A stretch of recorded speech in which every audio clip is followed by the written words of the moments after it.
Lalu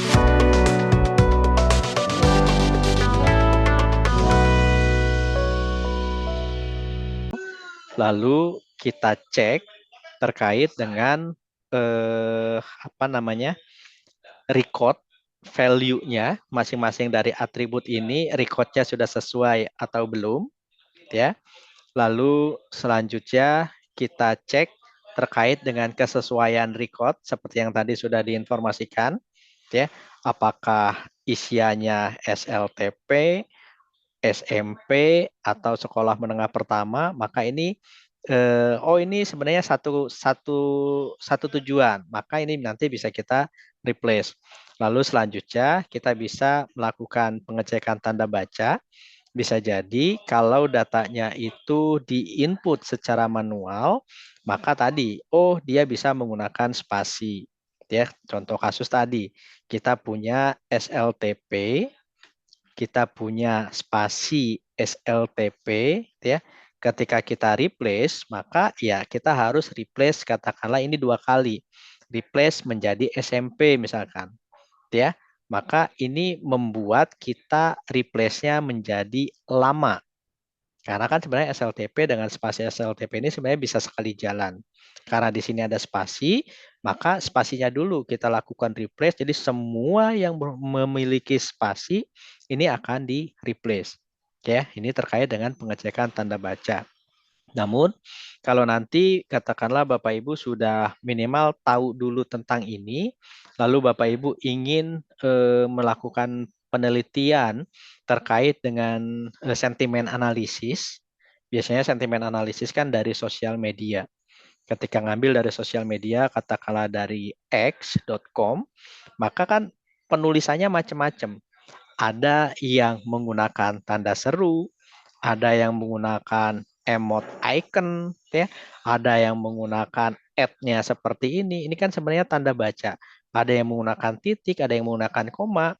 Maka proses-proses ini kan nggak penting buat kita analisis. Maka ini merupakan tanda baca dan kita harus melakukan proses replacement. Bayangkan kalau tanda baca ini katakanlah 20, masa iya kita satu-satu harus replace, ya. Maka ini perlu juga dilakukan pengecekan berdasarkan dataset yang kita miliki. Biasanya tanda baca ini akan muncul ketika kita mendapatkan data berdasarkan inputan secara manual. Ya, katakanlah usernya ngetik nih kayak komentar atau catatan gitu ya, maka ini perlu dilakukan pengecekan. Biasanya ini terkait dengan NLP, Natural Language Processing, ya. Nah, ini proses-proses ini yang nanti bisa Bapak Ibu lakukan, ya.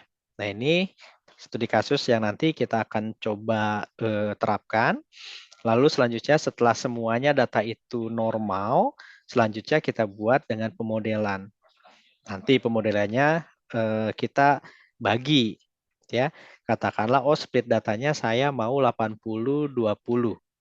Jadi dari dataset yang kita miliki, 80 ini kita gunakan sebagai data latih. Data latih ini berarti data yang akan dipelajari oleh model yang kita buat. Lalu 20% ini nanti yang kita gunakan sebagai data uji. Ya, kalau kita katakanlah punya datasetnya sebanyak 1000 record misalkan, maka 800-nya ini digunakan sebagai data latih kita, lalu 20-nya digunakan sebagai data uji. Ya, ini kita perlu nih split data ini. Ya, dari kebanyakan jurnal yang saya pernah baca, maka yang paling banyak digunakan adalah 80/20.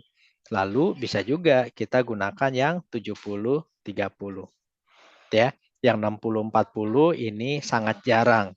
Yang 90/10 ini bisa dibilang sedikit sekali. Kalau ini jarang, ini sedikit sekali. Ya. Jadi nanti amannya Bapak Ibu bisa manfaatkan split data 80/20 dan atau 70/30. Ya. Nah, setelah melakukan splitting data, Bapak Ibu baru manfaatkan algoritmanya. Tadi kalau di awal saya punya algoritmanya klasifikasi misalkan, ya.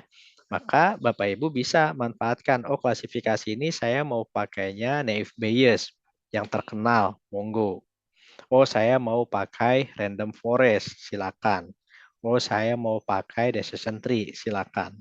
Ya, kalau memanfaatkan algoritma nantinya. Tapi pahami dulu ya, dataset yang kita miliki ini bisa kita klasifikasi atau melakukan clustering. Lalu setelah kita memanfaatkan algoritma, maka selanjutnya silakan lakukan evaluasi nilainya. Evaluasi nilai ini nanti bisa mengetahui terkait dengan akurasinya. Ya, nilai akurasinya berapa persen nih data yang kita sudah olah. Lalu selanjutnya berapa recall-nya, ya.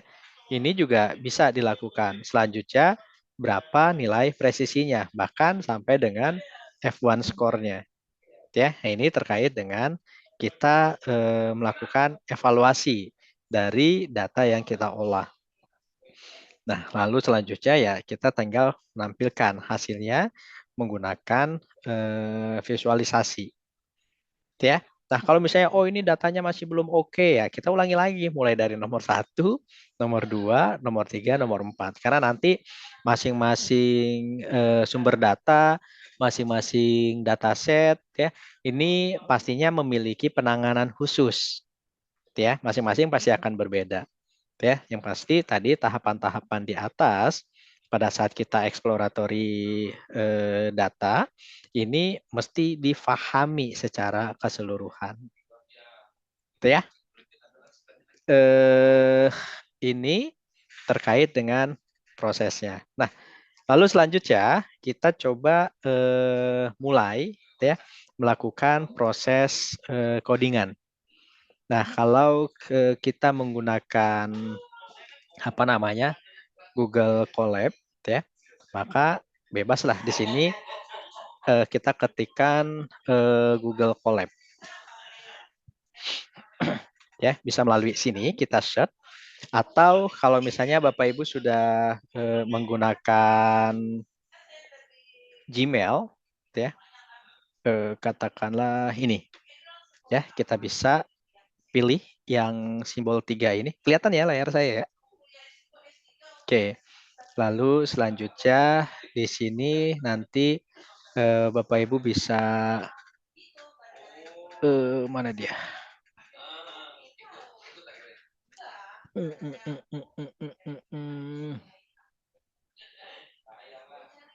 Nggak ada yang lainnya ya. Form, travel, save, slide, earth, keep, doc. Pilih Google Drive-nya, ya. Bisa pilih Drive-nya.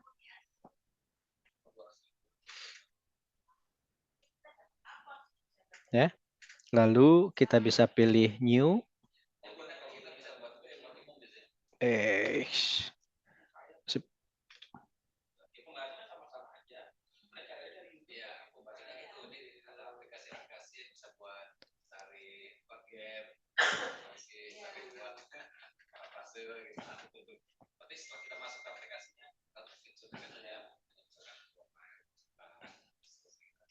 Wah, ribet-ribet.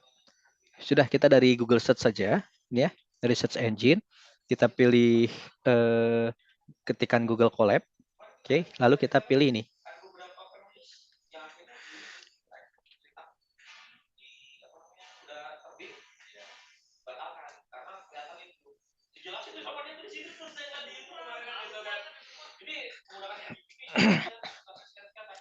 Ini ya. Akan tampil ini. Selanjutnya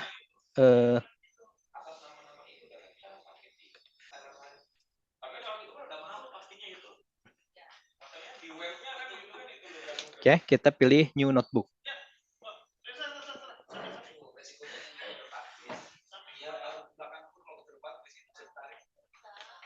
Nggak kelihatan layar saya.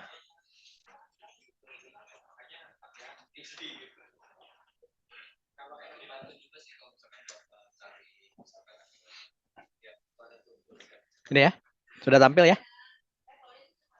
Bisa mengikuti sampai sini, bisa langsung dieksekusi. di masing-masing PC-nya? Ininya agak ini Pak, karena belum pernah menggunakan ya Pak ya. Mm-mm, Jadi waktu masuk tadi dari mm-mm. open open notebook itu tadi, terus gimana Pak untuk new apa tadi yang Bapak sampaikan? Ini tampilnya langsung ke sini. Gmail-nya sudah login belum ya? Sudah, Sudah kan? Ini saya ulang ya. Ini kita manfaatkan katakanlah Google Colab ya. Di layar nampak ya. nampak Pak. Oke, lalu pilih search yang ini Google Colab-nya. Oke. Oke, nunggu dia proses. Ya, lalu pilih new notebook.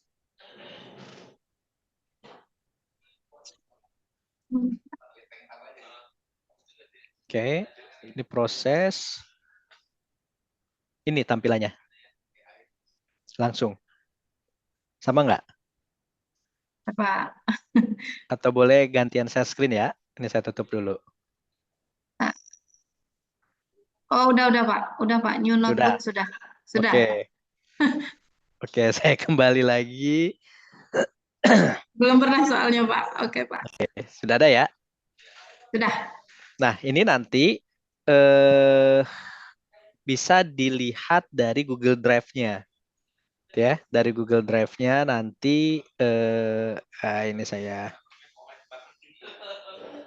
katakanlah ini dari Google Drive-nya nanti di My Drive ya.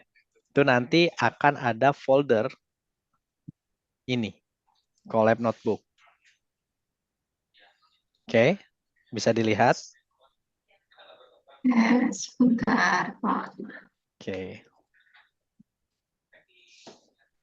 Di my folder. Cuman di drive. Masuknya dari drive ya Pak ya? Ya, dari Google Drive yang My drive. dari My Drive, lalu ada foldernya.